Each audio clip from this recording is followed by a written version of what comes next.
Family, we are continuing with our series in the Gospel of John. You can open up your Bibles in John 12 as we're going to dive right back in.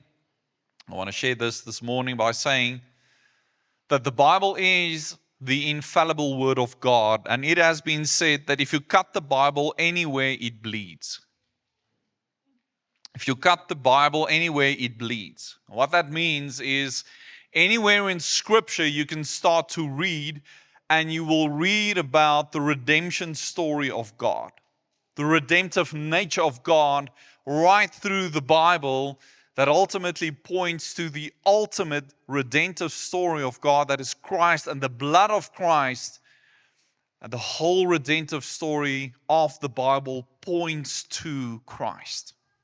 So you can cut the Bible anywhere and it will bleed, which ultimately talks about the atonement of sin. Our family, people at times find the gruesome history of Christ's punishments for our sin and the blood that was spilled for us on the cross very repulsive. I've seen people watch the Passion of the Christ and they just couldn't take it. Because the truth of what Jesus had to endure is just too much. It's too much. Jesus, your message and your blood it's just too much. It's just a bit over the top. Paul writes in 1 Corinthians 1 verse 18, he says, "For the message of the cross is foolishness to those who are perishing, but to us who are being saved, it is the power of God." To those who listen to it and find it foolish, it is interesting. To the world listening to the gospel and the blood of Christ, it's utter foolishness. It's ridiculous. It's too much. But this is most probably an indication that these people are perishing. For us who are saved, we say, thank you for the cross, Jesus. Thank you for your blood. Thank you for making a way for us. Right? Let's say that together, church. Thank you, Jesus. Thank you for your blood. Thank you for the cross. Amen. So family, why was it necessary for Jesus Christ to die? Why was it necessary? Have you thought about that? Maybe you have. Maybe you've read the Bible and you've seen so many good things in the Word of God, and then you come to Christ, to Jesus, living a great life, right? Did amazing things, the ultimate example, okay? But why were his words not enough?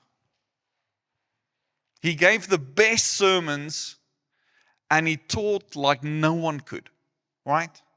He preached in a way that really drew people's attention and changed their lives just through preaching.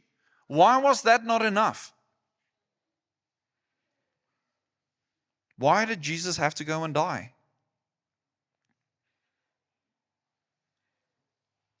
Why was the way that he lived the perfect life and the perfect example, why was that not enough? He lived a sinless life, right?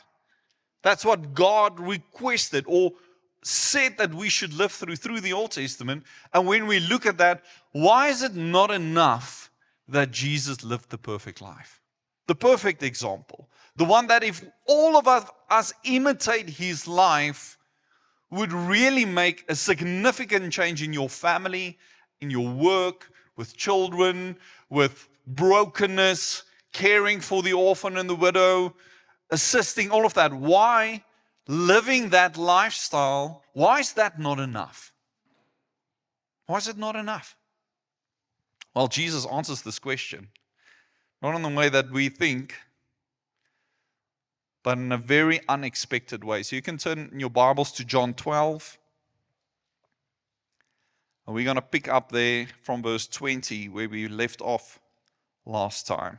You can read with me John 12 from verse 20. I'll read from the ESV. Now among those who went up to worship at the feast were some Greeks. Take note, some Greeks. Who was here last week? Spoke about 4 different groups, remember? Here's a different group. Here's another group that is coming to Jesus. So these came to Philip, who was from Bethsaida in Galilee, and asked him, "Sir, we wish to see Jesus."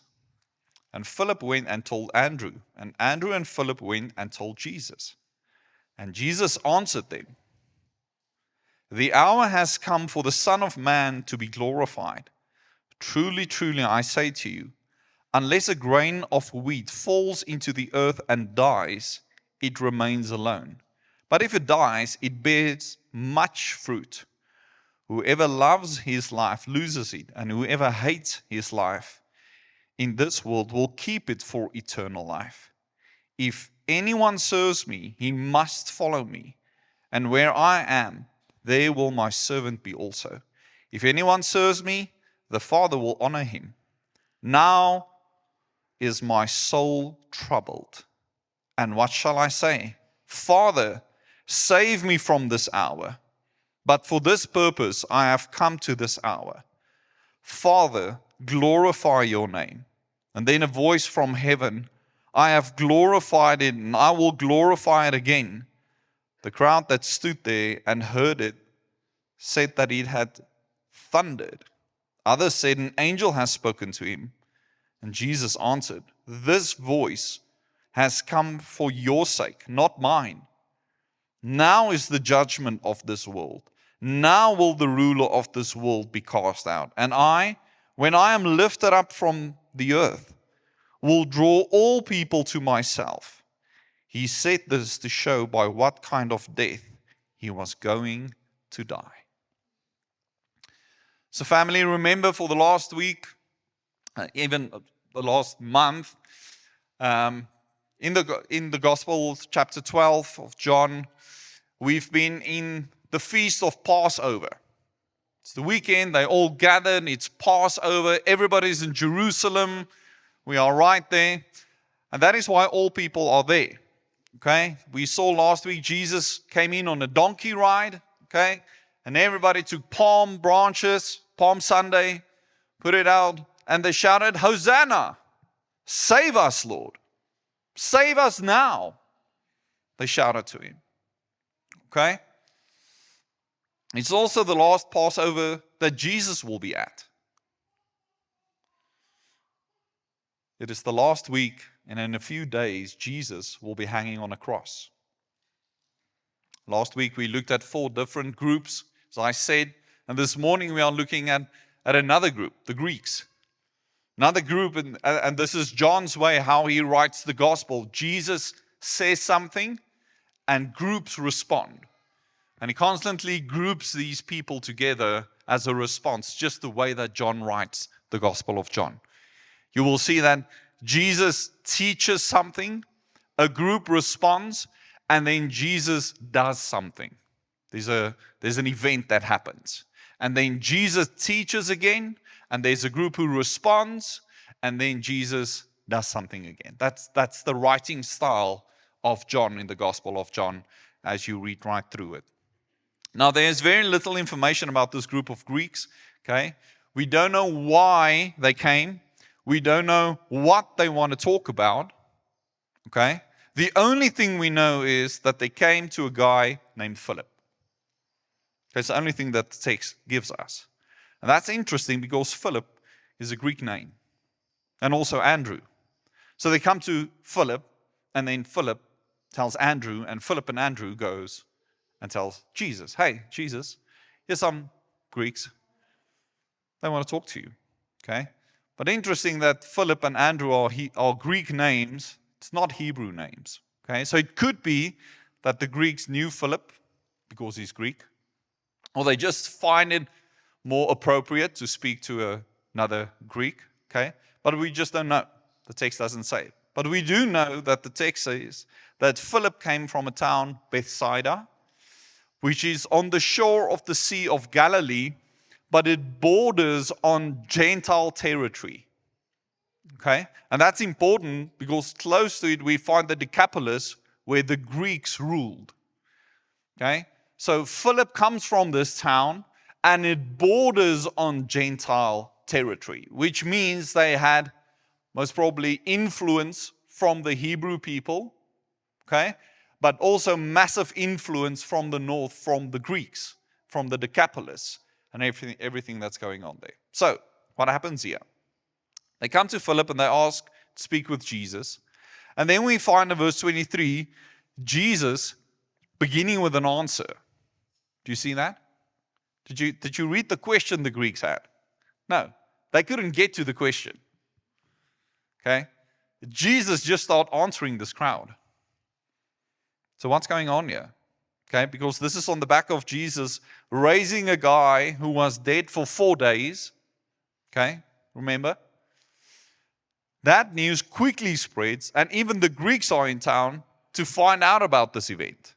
Okay, don't know about you, but if somebody is raised from the dead who were 4 days dead, okay, and he gets raised, people start asking questions. People go to other countries to go and visit and to see if this is really true. And this is the same space that they find themselves in.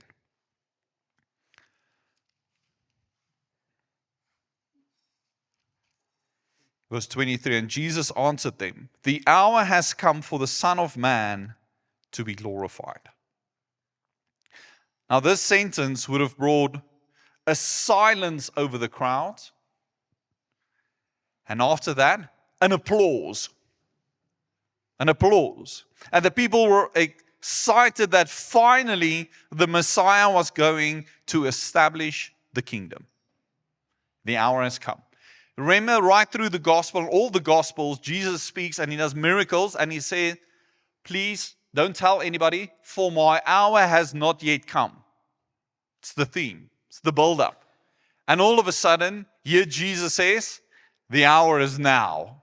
Okay? Remember, they just shouted, Hosanna. The Messiah is coming. They are all there. And now he speaks to this crowd and he says, my hour is now. Okay? You can imagine for a moment they were all like, whoa, it's here now. And then the next moment they were just like, yes, he's going to overthrow the Romans now. This is going to be a glorious day. It's going to be great for us. We can't wait. Okay? But then Jesus keeps on talking. And what follows sounds contrary to this first part. Now he's going to talk about death. What?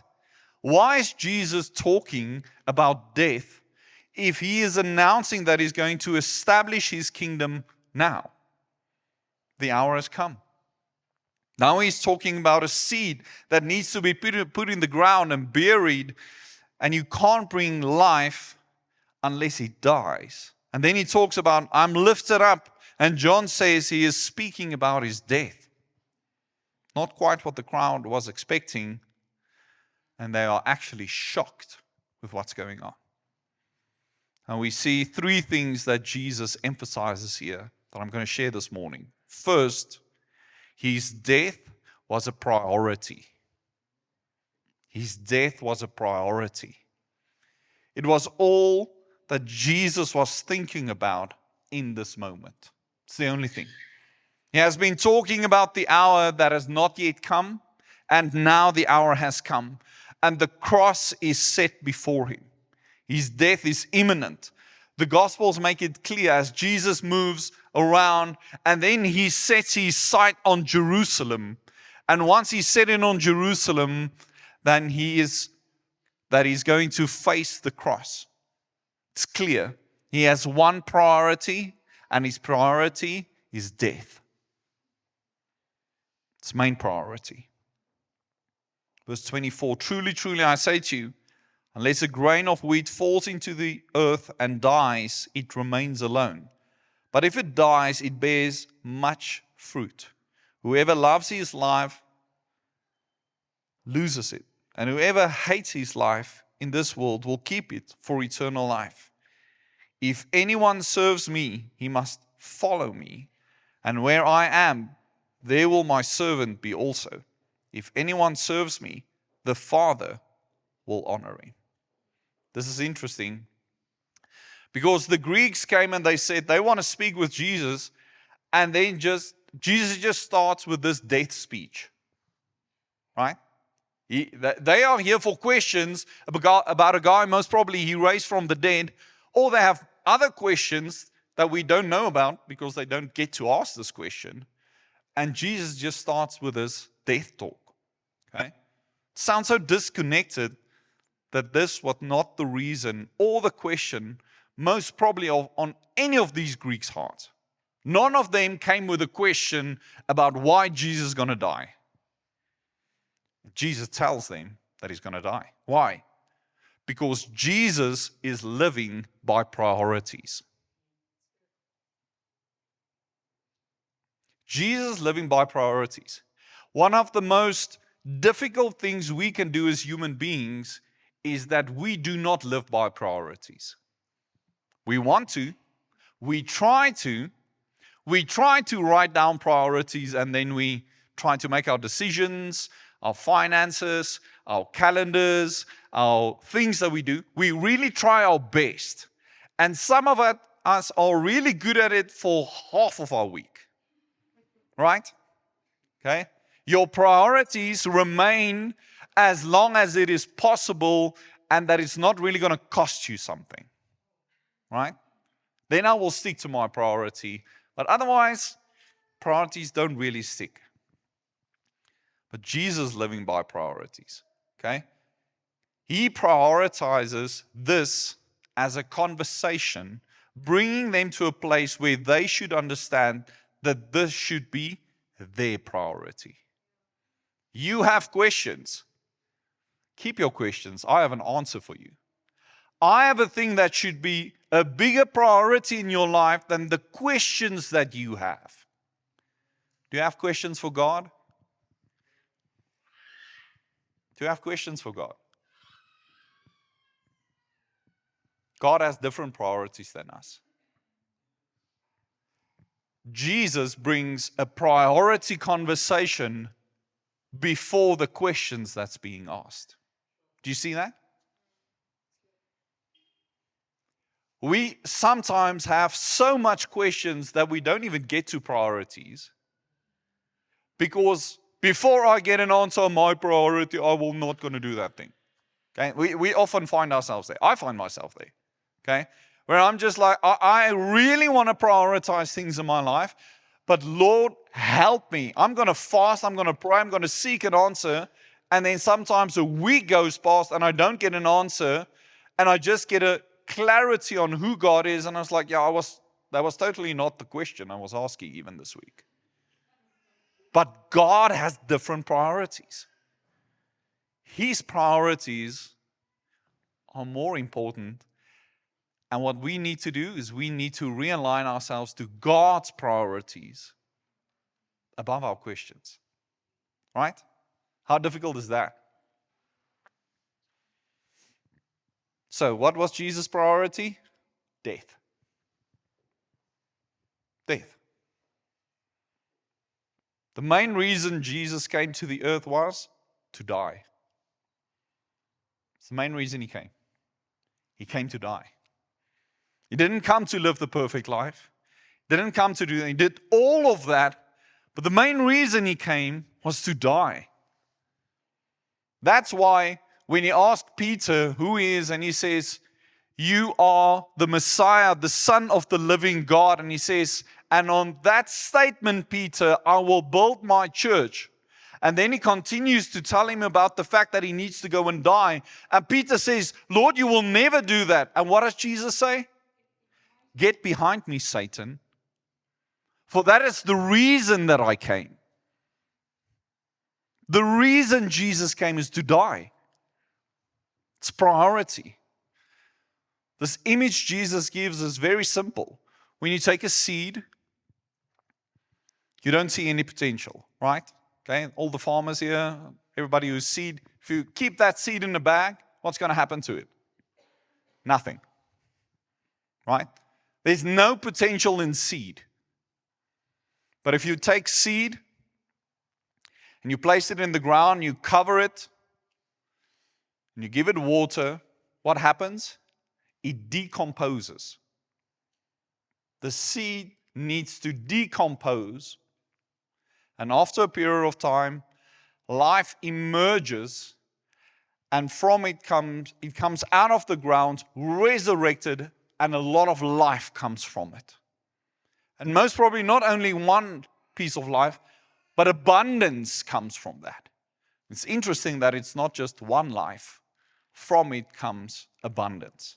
Jesus says that he will die and be raised, and by that, many will be saved.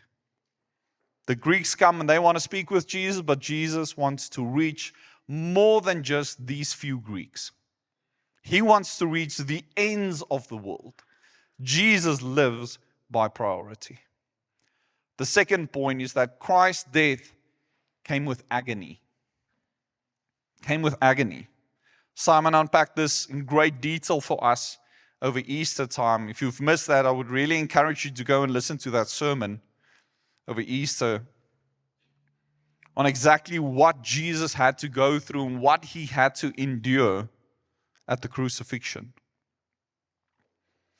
Verse 27, now is my soul troubled, and what shall I say? Father, save me from this hour.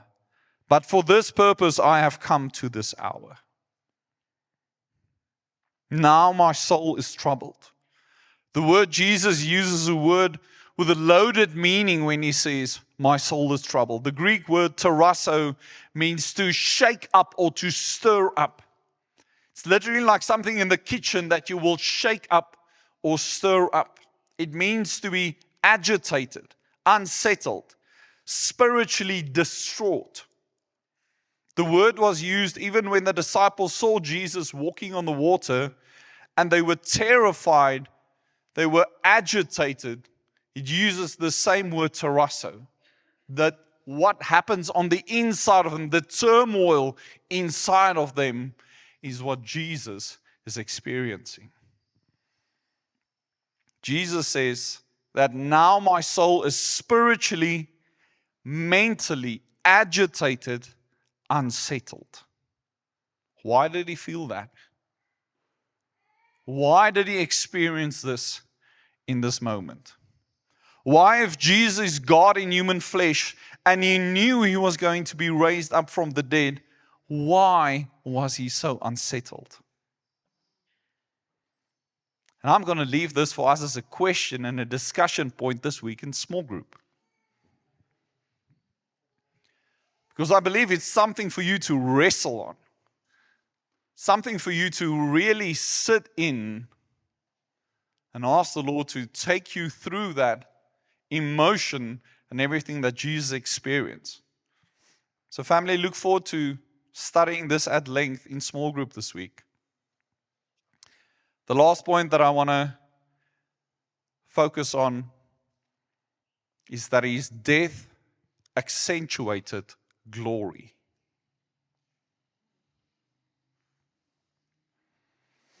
Verse 23, and Jesus answered them, the hour has come for the Son of Man to be glorified. What? What does it mean? Verse 33, he says, he said this so to show by what kind of death he was going to die. Clarifies it, verse 27. Now is my soul troubled, and what shall I say? Father, save me from this hour, but for this purpose I have come to this hour. Father, glorify your name. Then a voice came from heaven. I have glorified it, and I will glorify it again. 4 times in this text talk about glory or glorify or glorified. How can death glorify God? How is it glorifying God? Well, firstly, because it will mark the end of the main reason God stepped into this creation. If the reason is, as Jesus said, that a seed falls to the ground that produces a crop, then the reason is fulfilled. It is the death of Jesus that will enable him to seek and save the lost. So the death of Jesus will glorify him, as that was the main reason he came to earth. Secondly, his death will become a portal to restoring his own glory. Jesus endured the cross because he knew afterwards he would be raised from the dead. Jesus is going to return to his Father. He knew this. It was not a concern for him. That's not the reason he's anxious. Jesus' goal was always to glorify his Father. He said, I always do the things to please my Father. Always. Not my will, Lord, but your will be done. The word glorify means to have a good opinion of somebody or to make renown. So the idea is that Jesus is glorifying God so that people have a good opinion of the Father. Do you hear that? Verse 28, Father, glorify your name. And then a voice came from heaven, I have glorified it, and I will glorify it again. Many of us miss this fact in the Christian faith. We would ask people what the biggest achievement or purpose of their life is. Andre and I, on a matric reunion group, it's that time, and they are, for months, they've been struggling just to get everybody on the WhatsApp group. And on Thursday, somebody asked, so who's been married the longest? So how many children do you have? Who has the most degrees? And you can hear the questions of what people think are really important to them, right? What did you achieve in your life up to this age? What are the big things that you can share that is your ultimate achievement? That if you share with people, hey, how's it going? Then we tend to focus on responses of achievement, right? What are those? Even Christians try to make sense of life and prioritize things, and they struggle with this. A family, they don't come to this conclusion. The fact is that we have been created by God for His glory. For His glory. The band can come up. There's a song that we will be singing in heaven that we can start to practice now already. It's in Revelation 4 verse 11. It says, for you created everything, and it is for your pleasure that they exist and were created. It is for your pleasure that they exist and were created. Family, we are on earth to please and glorify God. Some of us need to hear that this morning. We are not here to get degrees and to get married and to raise children and to make money and to set up houses and to drive fancy cars and do all of those things. Any and all of those are not bad things. It's not the reason why we are here. It's not the reason we're here. Many of us chase after those things. I just need my husband. I need to get married. And then when you get married, it's like, when are you going to buy your house? Okay? And in the porch story, I usually joke with this. Okay? But the moment you get pregnant, you already have to enter them into this pre-primary school so that they can go to this primary school, to this high school, so they can actually get access to the faculty of engineering. Right? It's a typical porch conversation. Anybody who's pregnant who has heard that conversation. It's just our reality in this town. That is not the reason why we are here, family. It's not. Do you know that? If not, you know now. Jesus lived the ultimate example, glorifying God for us to follow in the purpose of why we are here. Jesus lived to glorify God. If you want to be like Jesus, you live to glorify God. That's it. That's it. There's nothing more to it. Glorify God. Do you wake up in the morning and ask, Lord, help me to glorify you today? Show me by your Spirit how I will glorify you today. Help me to live a holy life. Why? Because God wants you just to not sin? No, He created you to glorify Him. The only way you can glorify Him is to pursue holiness by the Spirit and glorify God. Glorify Him. In our culture, it's about me, myself, I. You will read self-help books and find it on the internet where it says, just love yourself. Be true to yourself. How that's every second or other person's Instagram thingy there at the top. I don't know what you call it, bio. Be true to yourself, right? Look out for yourself. Be your own best friend. Jesus said, if anyone comes after me, let him deny himself. Pick up his cross and follow me weekly, monthly, yearly. You know what the most frightening thing is? To follow Jesus daily. Get up every morning. Every morning. Yesterday. Yes, Sunday mornings as well. Monday mornings. Tuesday mornings. Friday mornings. Weekend, baby. Just can't wait to work as efficient possible today so I can knock off early from work.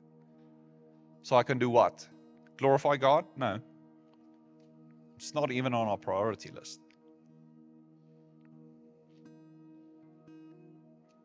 Deny yourself. Deny myself. Deny myself. Deny what I think this world offers as pleasure. Deny my plans. Why? Because we've been created in the image of God for one reason, and that is to glorify God. Glorify God. The Westminster Catechism asks this question: what is the end chief of man? What is the end chief of man? What is your main reason for existence? Have you thought about that? Of course you have. And people will answer, yes. My chief end is to study and to make a degree and to get married and to have 2.5 children, build a house, make a lot of money, and then one day when I have a lot of money, I will give some of it to God. Do you know what the answer is to this catechism? The chief end of man is to glorify God and enjoy Him forever. It's to glorify God and enjoy Him forever. I've spoken a lot about to glorify God. Do you enjoy God? Do you enjoy Him? Do you find joy in His presence? Do you enjoy waking up in the morning and praising Him? Do you enjoy your prayer time with Him? Do you enjoy glorifying Him? Because for many of us, we can listen to the sermon and it's just like, oh, another thing I'm doing wrong. Right? Just how I've missed it again. But do you enjoy it?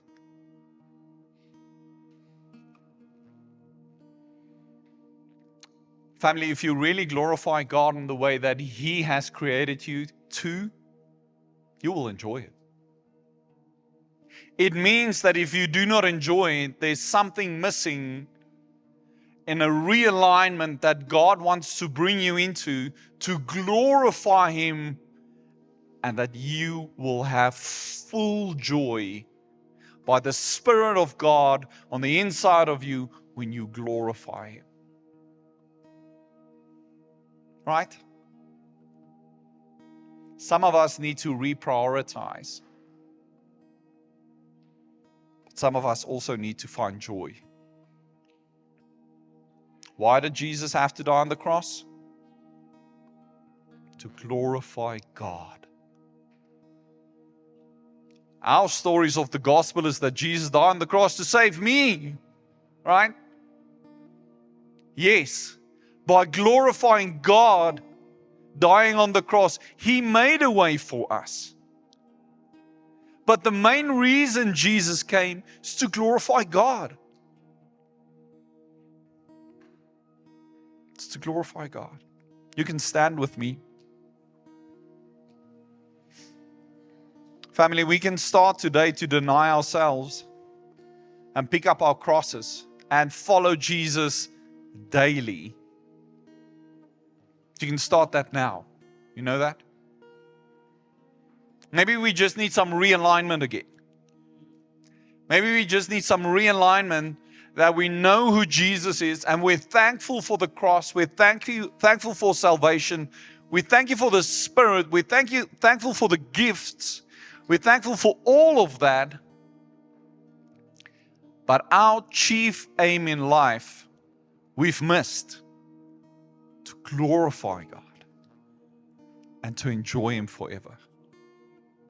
To enjoy Him forever. In this week, sitting with Benjamin in hospital, sitting there on the bed, there's nothing else better that I could have done in this week with my time. Sitting with my 18-month-old son, loving him, praying for him, enjoying him. Enjoying him. Enjoying this beautiful gift of a child that God has given me. Really enjoying him. And I was just so convicted in this preparation for this sermon. Do I enjoy God like I enjoy my son? Now it's really difficult because I can hold my son. And he laughs and he's cute. Okay? Starting to say words. It's incredible. But it means that I have a misalignment of my glorification of God, because there's something of enjoyment and joy that I will receive when I have the right alignment of what it is to glorify God. Amen?